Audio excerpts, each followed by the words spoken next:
When you arise in the morning, think of what a precious privilege it is to be alive, to breathe, to think, to enjoy, to love.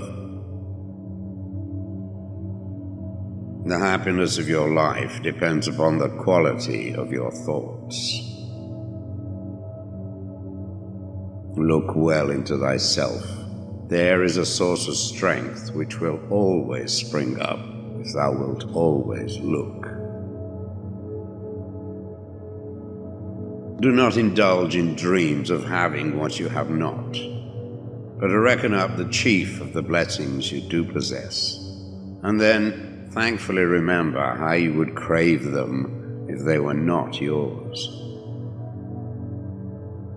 The object of life is not to be on the side of the majority, but to escape finding oneself in the ranks of the insane.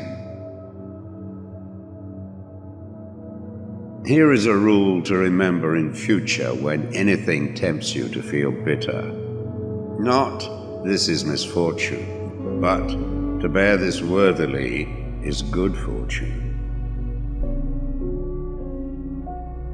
Accept whatever comes to you woven in the pattern of your destiny, for what could more aptly fit your needs? You don't have to turn this into something. It doesn't have to upset you. To live a good life, we all have the potential for it if we learn to be indifferent to what makes no difference.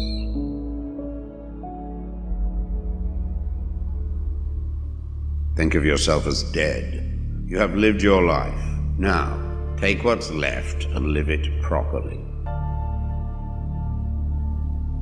Death smiles at us all, but all a man can do is smile back. The best revenge is not to be like your enemy. Your mind will take the shape of what you frequently hold in thought, for the human spirit is colored by such impressions. The impediment to action advances action. What stands in the way becomes the way. You have power over your mind, not outside events. Realize this and you will find strength. It is not death that a man should fear, but he should fear never beginning to live. Never let the future disturb you. You will meet it, if you have to, with the same weapons of reason which today arm you against the present. Very little is needed to make a happy life. It is all within yourself, in your way of thinking. Loss is nothing else but change, and change is nature's delight. A man's true delight is to do the things he was made for.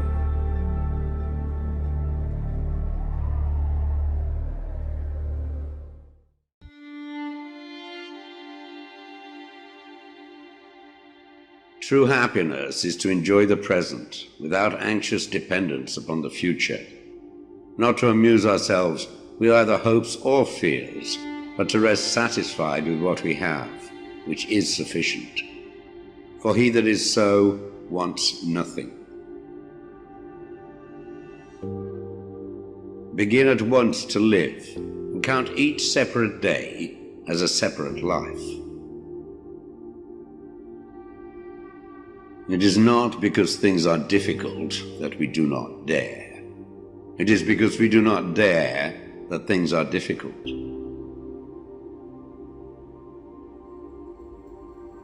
We all sorely complain of the shortness of time, and yet have much more than we know what to do with. Our lives are either spent in doing nothing at all, or in doing nothing to the purpose, or in doing nothing that we ought to do. We are always complaining that our days are few, and acting as though there would be no end of them. A gem cannot be polished without friction, nor a man perfected without trials. The bravest sight in the world is to see a great man struggling against adversity. Every night, before going to sleep, we must ask ourselves, what weakness did I overcome today? What virtue did I acquire? Throw me to the wolves, and I will return leading the pack.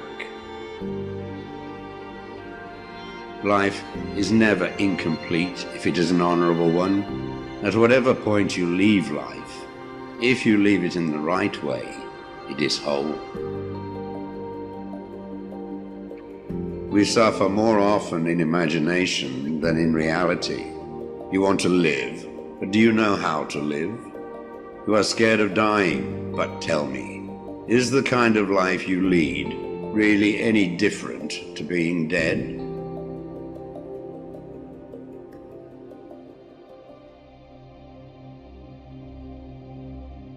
The greatest blessings of mankind are within us and within our reach.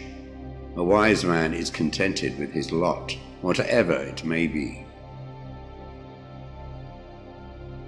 Man is affected not by events, but by the view he takes of them.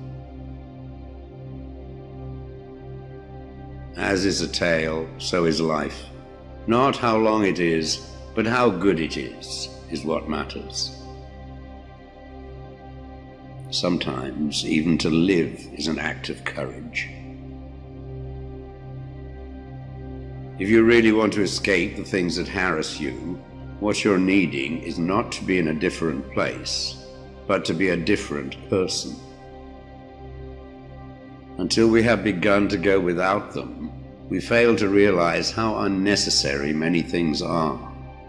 We've been using them not because we needed them, but because we had them. He suffers more than necessary who suffers before it is necessary. Hang on to your youthful enthusiasms.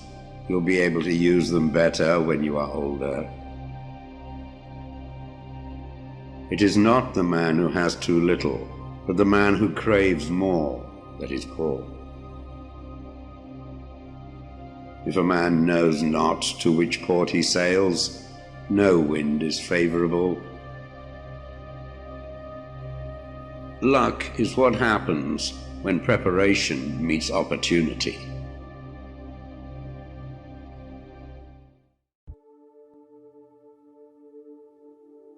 From this instant on, vow to stop disappointing yourself.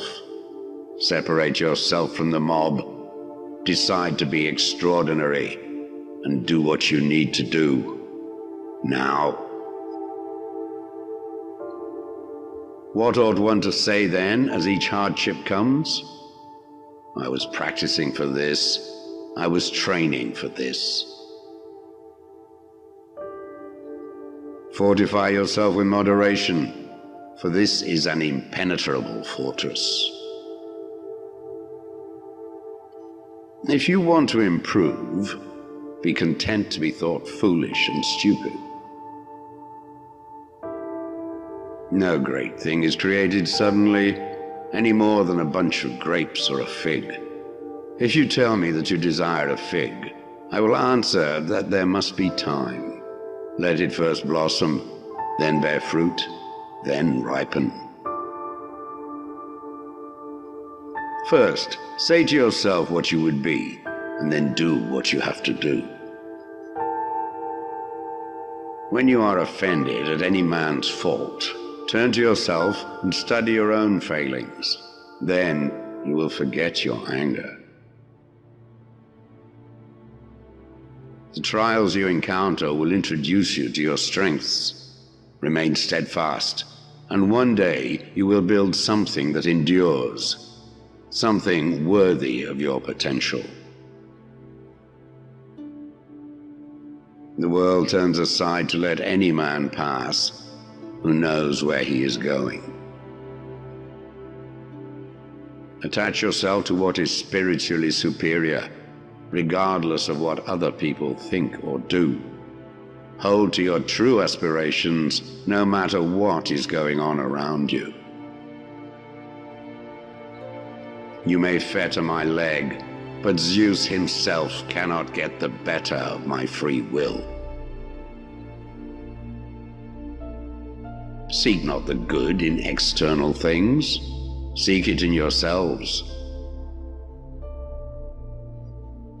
On the occasion of every accident that befalls you, remember to turn to yourself and inquire what power you have for turning it to use.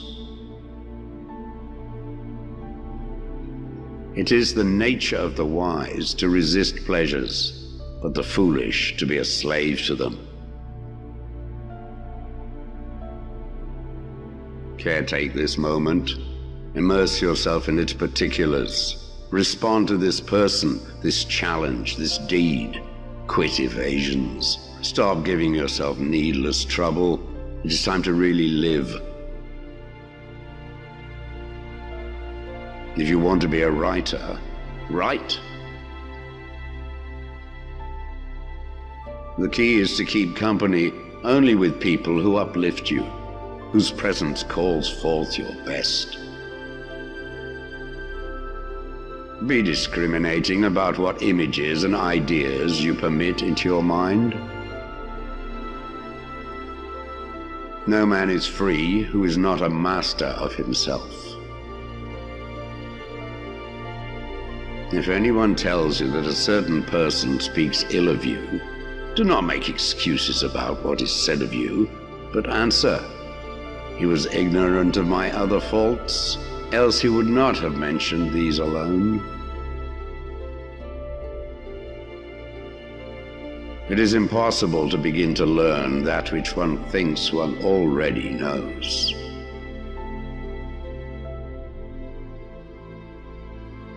Do not seek to have events happen as you wish, but wish them to happen as they do happen, and all will be well with you. Never depend on the admiration of others. There is no strength in it. Personal merit cannot be derived from an external source.